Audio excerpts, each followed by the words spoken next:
Iowa lawmakers nearly unanimously accepted this second round and redrew those congressional and legislative boundaries. So that part of it is finished for the next decade.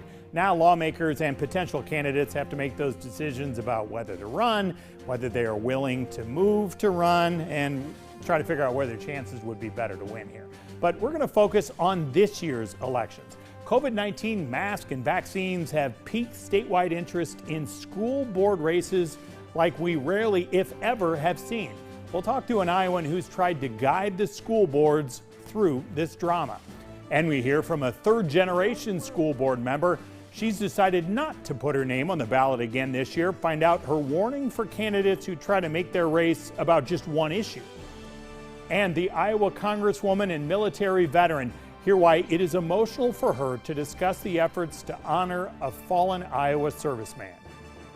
From your local election headquarters, this is The Insiders with Dave Price. May not be like this in every community, but some of them have some intense campaigns for school boards underway before Tuesday night's local elections. One is in Waukee, where just one member is running for re-election. Overall, there are 8 candidates running for 4 seats. Mary Sheevy followed her father and her grandfather to serve on the school board, but after 12 years on the board, she has outlasted their tenures, but with her kids now grown, she decided that she'll retire.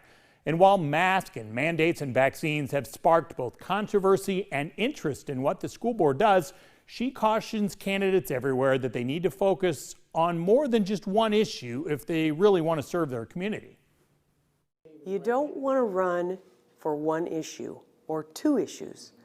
To sit through, last year we probably had 75 meetings. We have 50 regularly scheduled meetings that you commit to. And with everything that was going on, probably 75. If you're running for one issue and we talk about it maybe once in 4 years, maybe twice, you're going to have a long candidacy. So I think what's important is it's the variety. We are a major business. We're a $200 million business. It's a lot of, yes, there's educational decisions, but we have whatever 1,500 teachers. We have a lot of business decisions that need to be made. So your world gets rapidly expanded over one issue, mask or whatever it is, the reason your first interest. My first interest was finance because that's what I'm interested in. That's my background, being a CPA formerly. So that's what got me interested, but it also was not my sole issue. I was just interested in giving back. So I think the key is it's got to be, what are you interested in giving? What do you want to do? Because you have a lot to learn. School finance is very complicated. Capital project things are very complicated, and there's no simple answer to any of them. So I think you got to be pretty committed to be a school board member. Now, the virus has attracted a lot of attention to what the boards are doing, but Sheevy says the board's commitment to technology that's come with all of this, streaming meetings online, it's actually been a good thing, and it's helped families interact, respond, and also hold members accountable. Before the pandemic, we weren't set up to be live, and we were always going to get there, but it's time, and it wasn't wired for that, and then pandemic required us to do that. And I think then it sparked a renewed interest because people could actually take the time, put their kids to bed or let their kids watch TV or whatever. And they actually had time versus a commitment to come here. I mean, we went for my first 8 to 10 years, no one ever came to, not that they weren't interested, because I think people were interested, but now it kind of, they have the ability to be more involved and to watch it. And then I think that also sparked an interest in the candidacy going, you know, I think I could do that. I think I can contribute something. Now, how much more interest is there in this year's school board races? Look at these numbers. Iowa Association of School Boards compiled this information. You can look at roughly the last 3 elections if we count this current one here. Now, at the top there, you see the incumbents running for re-election has largely been the same all the way across here, right? Despite what's going on this cycle and the strain of dealing with COVID-19. Look at the number of the new candidates, how that's steadily increased, and then especially here in 2021. We don't know how many will get elected, of course, yet, and that's greatly impacted the overall number of people running. Here's a good example. North Polk School District, 11 people running this year. actually, in the work we do, exciting to see the interest and focus on school board elections at the Iowa Association of School Boards. We've always known how important those elections are, and the issues in the public eye this year have certainly drawn attention to the importance of those elections. And I hope we're going to see greater voter turnout even, but we've certainly seen strong candidate interest in running for election. I would assume that year after year it has to be frustrating for you to be so invested in this issue and then to see turnout as low as it tends to be in these types of issues, of elections.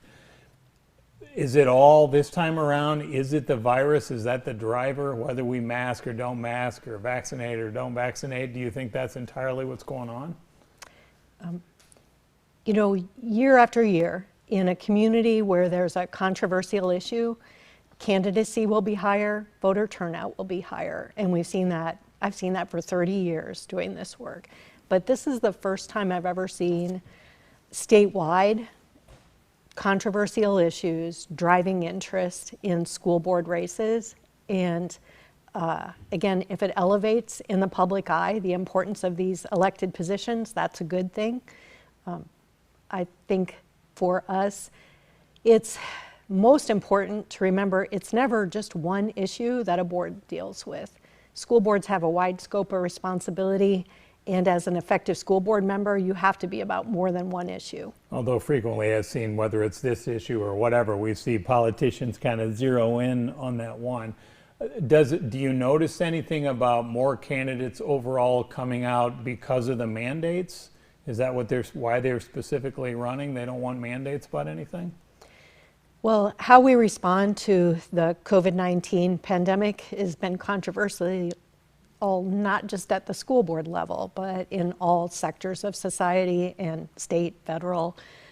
There are different views, and yes, that's one of the issues that candidates have, I think that have drawn candidates if you just look at what they're saying.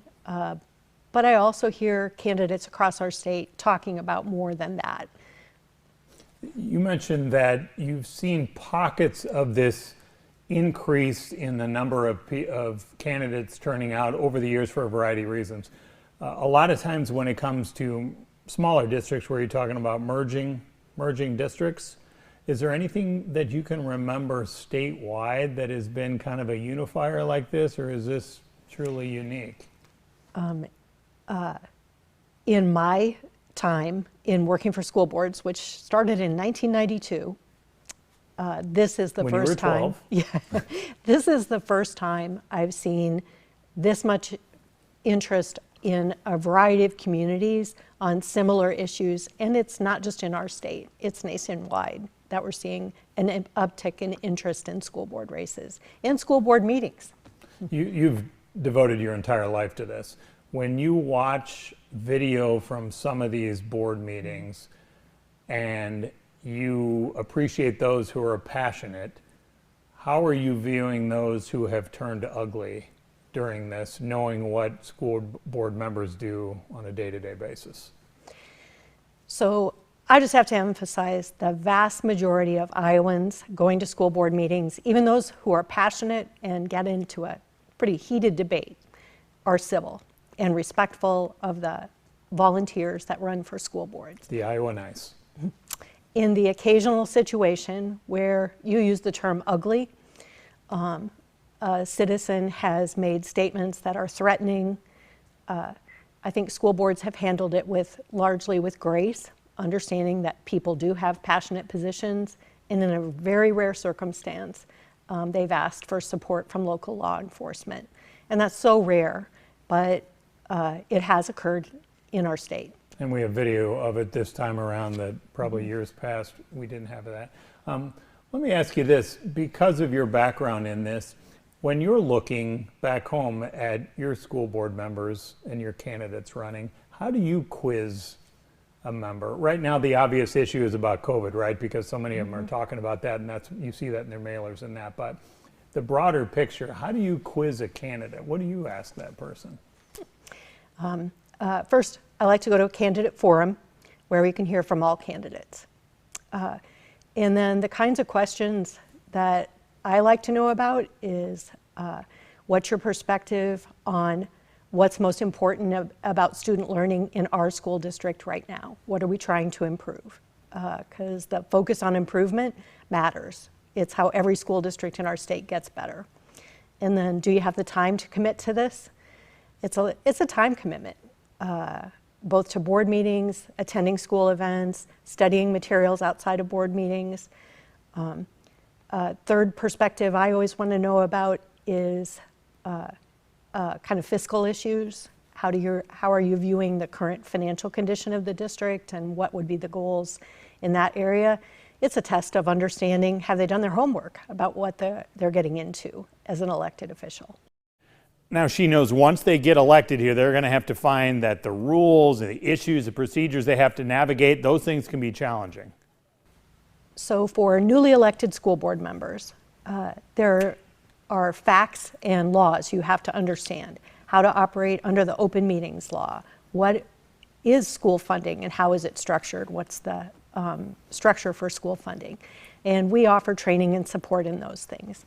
The issue you raised, Dave, is how to make a hard decision. For sure. How to deal with conflicting information, competing values in your community where some parents want one thing, other parents want another thing.